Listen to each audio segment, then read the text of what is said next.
significance to me means what you feel when you come to a place. It's really indefinable, it's really hard to put into words, which is I think why sometimes when you make criteria at the legislative level, something gets lost in the translation.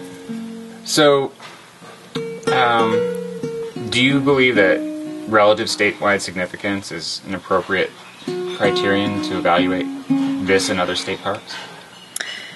You know, no. I really feel like we've got our priorities kind of all screwed up here. Yes, I really understand that the state is facing enormous social issues, but I think one of the things that people really miss and don't think seriously enough about is the fact that our state parks really provide a lot of social benefit. When you talk about education, there are educational programs in many, many state parks throughout the state. But the problem is we're in a really impoverished community, and this actually has been a great park for the local community in these hard times, especially with school programs. They're cut, all their budgets are cut, very few schools can afford buses, so all the local children actually walk here. We even have teachers that offer to come here on the weekend and have the parents bring their kids on the weekend for field trips. So, you know, we're kind of a community historic site, and so the local children are actually able to come here and get their California history, even with the budget cuts.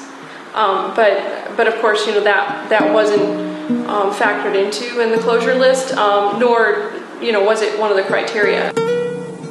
In terms of ecological significance, this mountain range behind me is the most important wilderness corridor in Southern California.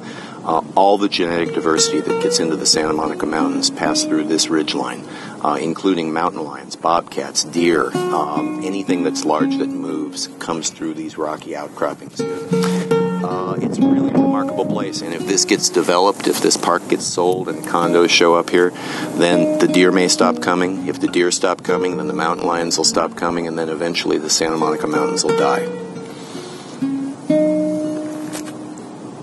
What other kinds of criteria should be added to that list that might be more helpful in evaluating a state park?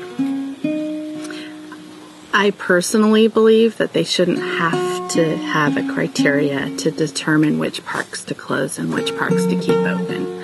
I personally believe that all of the parks should be given an equal standing, not dependent on what their revenue is or size or visitation. I think that when the park system was set up, that the people spoke that they wanted the parks to survive. And I think that it's very irresponsible of our powers to be to not fund them correctly. So I don't believe in their criteria. Sorry.